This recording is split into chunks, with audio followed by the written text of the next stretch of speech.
الله الرحمن الرحيم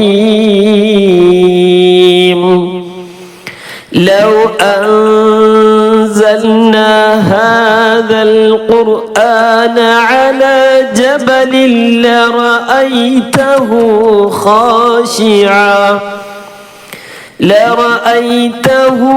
خاشعا متصدعا من خشية الله وتلك الأمثال نضربها للناس لعلهم يتفكرون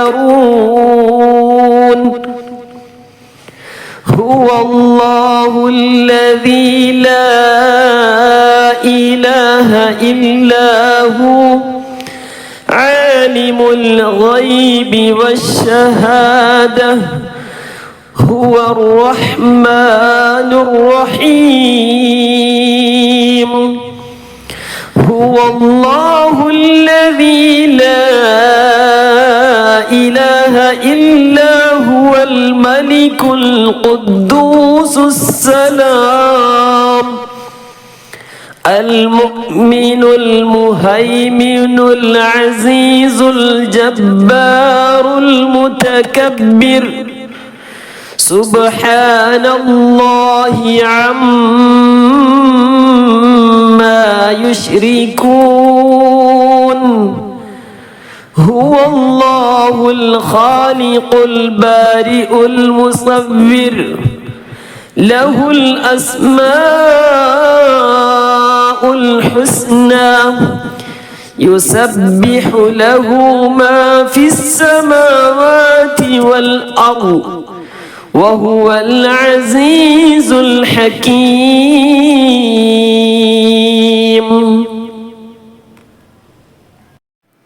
പ്രിയമുള്ളവരെ, നാം ഈ ശ്രവിച്ചത് നമുക്കൊക്കെ കൂടുതൽ പരിചയമുള്ളതും നമുക്ക് ഓതുന്നതും ഓതേണ്ടതുമായ സൂറത്തുൽ ഹശ്റിലെ അവസാനത്തെ 4 ആയത്തുകളാണ്.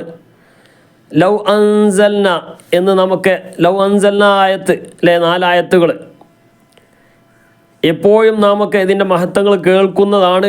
ഹബീബായ മുത്ത് മുഹമ്മദ് മുസ്തഫ സ്വല്ലല്ലാഹു അലൈഹി വസല്ലമ തങ്ങൾ നമ്മോട് എപ്പോഴും പാരായണം ചെയ്യാൻ വേണ്ടി പറഞ്ഞിട്ടുള്ള ഒരു 4 ആയത്തുകളാണ്.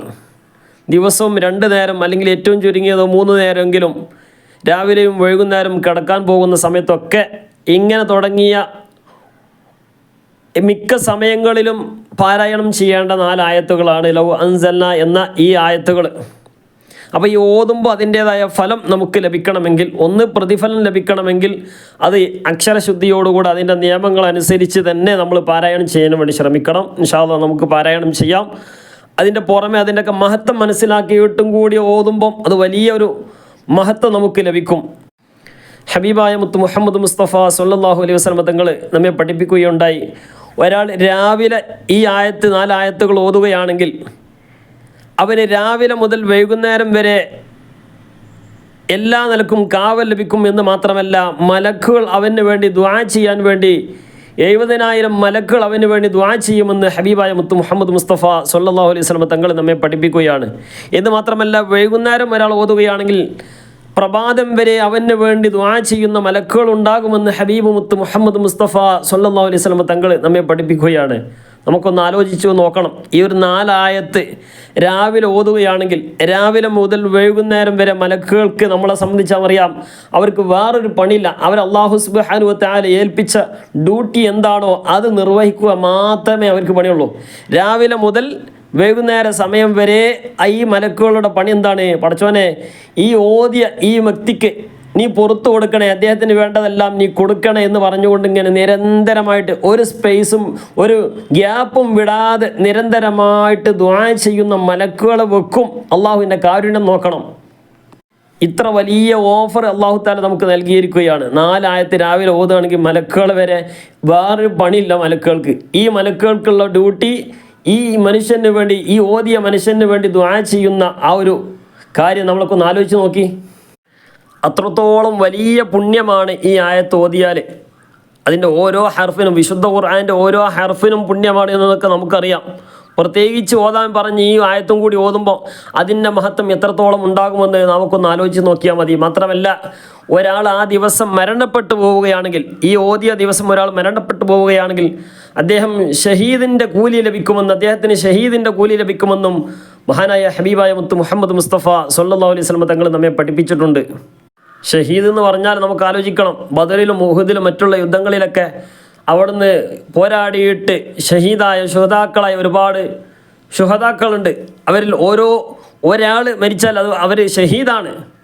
ഇതുപോലെയുള്ള ഷഹീദിൻ്റെ കൂലി നമുക്ക് ആ ഒരു സ്ഥാനത്തേക്ക് എത്താൻ കാരണമാകുമെന്ന് നമ്മെ പഠിപ്പിച്ചിരിക്കുകയാണ്. അപ്പോൾ ഇത് ദിവസവും പാരായണം ചെയ്യുന്ന ഒരാളെ സംബന്ധിച്ച് അദ്ദേഹം ദിവസം പാരായണം ചെയ്യാണ്. അങ്ങനെ ഏതെങ്കിലും ഒരു ദിവസം നമ്മൾ മരണപ്പെടുമല്ലോ. അല്ലാഹു തആല നമുക്കൊക്കെ നല്ല ആഖിബത്ത് നൽകി അനുഗ്രഹിക്കുമാറാകട്ടെ. അപ്പോൾ ഇത്തരം നല്ല മരണങ്ങളൊക്കെ നൽകിയ അല്ലാഹു തആല നമുക്കൊക്കെ പ്രദാനം ചെയ്ത് അനുഗ്രഹിക്കുമാറാകട്ടെ. ദിവസം ഓതുന്ന ഒരാളെ സംബന്ധിച്ച് ഏതെങ്കിലും ഒരു ദിവസം അയാൾ മരണപ്പെടുമ്പോൾ ആ ദിവസവും അദ്ദേഹം ഓട്ടോമാറ്റിക്കായിട്ട് ഓതിയിട്ടുണ്ടാവുമല്ലോ. അല്ലാഹു തആല തൗഫീഖ് നൽകട്ടെ. അപ്പോൾ അങ്ങനെ ഓതുമ്പോൾ ഓതിക്കൊണ്ടിരുന്ന ഒരാൾ എന്ത് ചെയ്തു, ഓതിയ ദിവസമാണ് മരണപ്പെട്ടതെങ്കിൽ അയാൾ രക്ഷപ്പെടാൻ ഇനി വല്ലതും വേണോ? അല്ലാഹു തആല നമുക്കൊക്കെ പതിവാക്കാനുള്ള സൗഭാഗ്യം നൽകി അനുഗ്രഹിക്കുമാറാകട്ടെ. ഇതുപോലെയുള്ള ധാരാളം സൽക്കർമ്മങ്ങൾ ചെയ്യാനുള്ള തൗഫീഖ് അല്ലാഹു തആല പ്രദാനം ചെയ്ത് അനുഗ്രഹിക്കുമാറാകട്ടെ. പ്രത്യേകിച്ച് മരണാസന്നനായ ഒരാൾ, കാരണം വാർദ്ധക്യമെത്തിയിട്ടുണ്ട്, അല്ലെങ്കിൽ അതിശക്തമായ രോഗം വന്നിട്ടുണ്ട്, ഇങ്ങനെയൊക്കെ പ്രയാസപ്പെടുന്ന ഒരാളെ സംബന്ധിച്ച് അയാൾക്ക് എൻ്റെ സ്വയം തോന്നുമല്ലോ. അപ്പോൾ ആ ഒരു ഘട്ടത്തിൽ അദ്ദേഹം സ്വന്തമായിട്ട് ഓതുകയും അല്ലെങ്കിൽ അദ്ദേഹത്തിന് വേണ്ടി മറ്റുള്ള കുടുംബക്കാരൊക്കെ നമ്മളൊക്കെ എന്ത് ചെയ്യുക, ഓതിക്കൊടുക്കുകയും ഇങ്ങനെയൊക്കെ ചെയ്താൽ നല്ല ആഖിബത്ത് കിട്ടുമെന്ന് മഹത്തുക്കൾ നമ്മെ പഠിപ്പിച്ചിട്ടുണ്ട്. അതുകൊണ്ട് അതൊക്കെ നമ്മൾ ശ്രദ്ധിക്കുക. വയസ്സിപ്പോൾ എല്ലാവർക്കും ആവില്ല. നമ്മളെ സംബന്ധിച്ചിപ്പോൾ ഈ കേട്ടുകൊണ്ടിരിക്കുന്ന നമ്മളെ സംബന്ധിച്ചും എന്ത് ചെയ്യും, ഓരോരുത്തർക്കും വയസ്സാകും. അവസാനത്തെ ഒരു സമയം പെടുന്നതിനെയുള്ള ഒരു മരണം ഉണ്ടാവും. അത് അല്ലാഹു തആല നമുക്കൊക്കെ കാത്ത് സംരക്ഷണം നൽകി അനുഗ്രഹിക്കുമാറാകട്ടെ. നല്ലൊരു അത്യാവശ്യം ഒരു ഗ്യാപ്പൊക്കെ കിട്ടി, അല്ല ഒരു ആരെയും ബുദ്ധിമുട്ടിക്കാതെ നല്ല റാഹത്തായിട്ട്, കാരണം നല്ല ഉഷാറായിട്ട് നടന്നിരുന്ന ഒരാൾ പ്രായമായിട്ടുണ്ട്, ഒരാളെ സംബന്ധിച്ച് പ്രായമായിട്ടുണ്ട്, അയാൾ നല്ല ഉഷാറായിട്ട് നടന്നിട്ടുണ്ട്. പെട്ടെന്ന് എന്ത് ചെയ്തു, അദ്ദേഹത്തിന് ചെറിയൊരു സുഖമില്ലായി വന്നു, ഒരു ശാരീരികമായ പ്രയാസം വന്നു. ഡോക്ടറൊക്കെ പറഞ്ഞു ഏകദേശമൊക്കെ അത് അതിൻ്റെ സമയം ആയിട്ടുണ്ട് എന്നൊക്കെ പറഞ്ഞാൽ പിന്നെ ബാക്കി അള്ളാഹിൻ്റെ അടുത്താണല്ലോ. അപ്പോൾ ഇങ്ങനെ കൂടുതൽ ഇങ്ങനെ കിടക്കുന്നതിനേക്കാൾ നല്ലത് ആരെ സംബന്ധിച്ചും നല്ല റാഹത്തായിട്ട് മരിക്കുക എന്നുള്ളതാണ്. നമ്മളെക്കൊണ്ട് ഒരാൾക്കും ബുദ്ധിമുട്ടുണ്ടാകാൻ പാടില്ല, മരണത്തെ ആഗ്രഹിക്കാൻ പാടില്ല എന്നുള്ളതാണ്. പക്ഷേ നമ്മളെക്കൊണ്ട് ആർക്കും ബുദ്ധിമുട്ടില്ലാത്ത രൂപത്തിൽ നല്ല റാഹത്തോടുകൂടെ സന്തോഷത്തോടുകൂടെ മരിക്കുക എന്നുള്ളതാണ്. നമ്മളെ വേണ്ടപ്പെട്ട ആരെങ്കിലൊക്കെ നമുക്ക് രോഗമുള്ളവരൊക്കെ ഉണ്ടാവും. അല്ലാഹു തആല പരിപൂർണ്ണ ശിഫ നൽകി അനുഗ്രഹിക്കുമാറാകട്ടെ. നമുക്ക് വേണ്ടപ്പെട്ട ആരെങ്കിലും കിട്ടിയാൽ നമ്മൾ ആഗ്രഹിക്കേണ്ടത് നമ്മളെക്കൊണ്ട് ഒരാൾക്കും ബുദ്ധിമുട്ടുണ്ടാകാൻ പാടില്ല എന്നുള്ളതാണ്.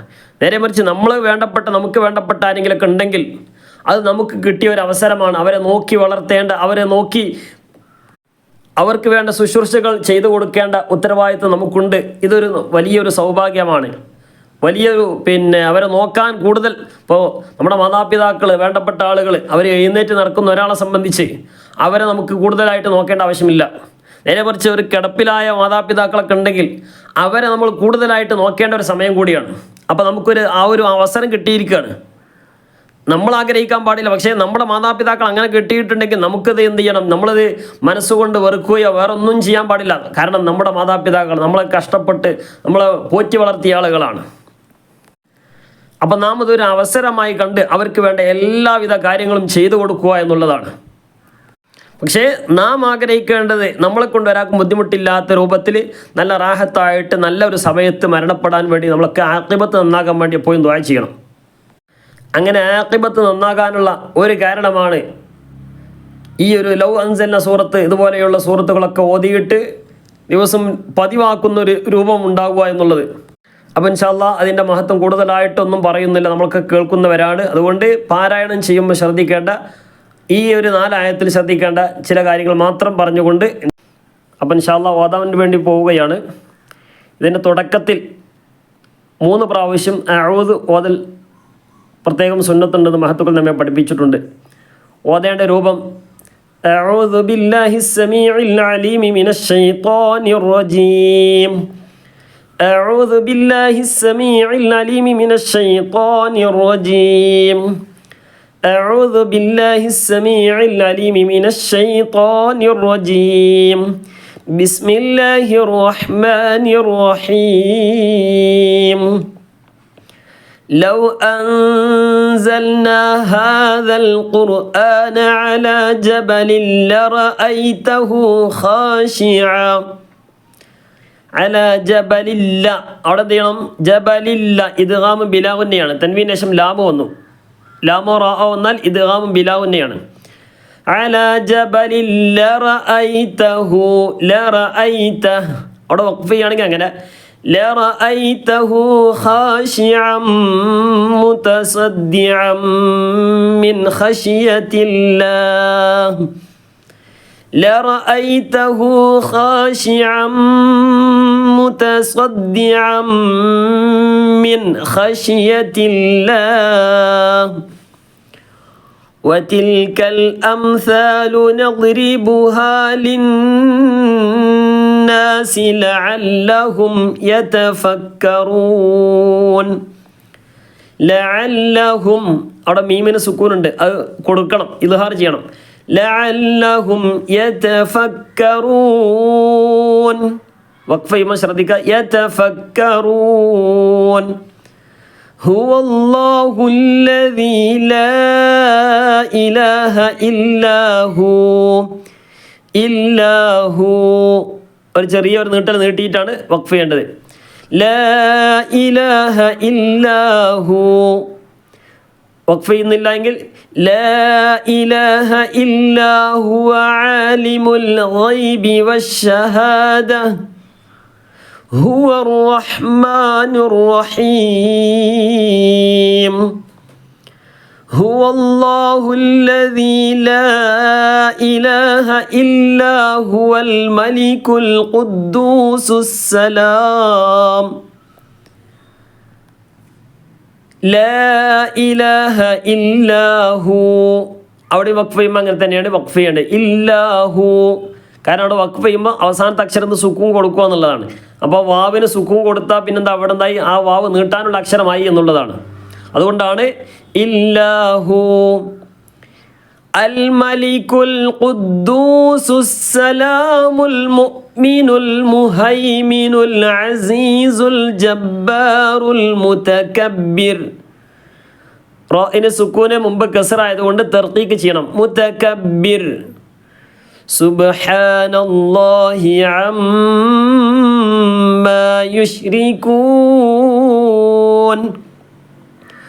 ഹുവല്ലാഹുൽ ഖാലിഖുൽ ബാരിഉൽ മുസവ്വിർ. അവിടെയും തർക്കീക്ക് ചെയ്യണം. മുസവ്വിർ. അൽ ബാരിഉൽ മുസവ്വിറു ലഹുൽ അസ്മാഉൽ ഹുസ്ന. ലഹുൽ അസ്മാഉൽ ഹുസ്ന. അടക്ക വഖഫ് ചെയ്യേണ്ട കോലം മനസ്സിലായല്ലേ? യുസബ്ബിഹു ലഹു മാ ഫിസ് സമാവാതി വൽ അർദ് വഹുവൽ അസീസുൽ ഹകീം. അപ്പോൾ ഇൻഷാ അല്ലാഹ് അല്ലാഹു തആല നമുക്ക് തൗഫീഖ് നൽകി അനുഗ്രഹിക്കട്ടെ. അപ്പോൾ ഓതേണ്ട രൂപം മനസ്സിലായി. ഇൻഷാ അല്ലാഹ് ആ ഒരു രൂപത്തിൽ ഓതാൻ വേണ്ടി ശ്രമിക്കുക. അതെന്ത് ചെയ്യുക? കേട്ട് വീണ്ടും വീണ്ടും ഇങ്ങനെ ആവർത്തിച്ച് കേട്ട് അത് നമ്മളെന്ത് ചെയ്യുക? എങ്ങനെയാണ് ഓതേണ്ടത് എന്നെങ്കിലും മനസ്സിലാക്കി വെക്കുക. ഒന്നെങ്കിൽ നിയമം മനസ്സിലാക്കി വെക്കുക. ഇൻഷാ അല്ലാഹ് നമ്മുടെ ധാരാളം ക്ലാസ്സുകൾ കഴിഞ്ഞു പോയിട്ടുണ്ട്. എങ്ങനെയാണ് വിശുദ്ധ ഖുർആൻ പാരായണം ചെയ്യേണ്ടത് എന്നുള്ളതൊക്കെ വളരെ സിമ്പിളായിട്ട് പഠിക്കാൻ പറ്റിയ രൂപത്തിലാണ് ക്ലാസ് എന്നുള്ളതാണ് മനസ്സിലാകുന്നത്. അപ്പോൾ ഇൻഷാ അല്ലാഹ് മനസ്സിലാകും എന്ന പ്രതീക്ഷയാണുള്ളത്. അപ്പോൾ അത് മനസ്സിലാക്കുക.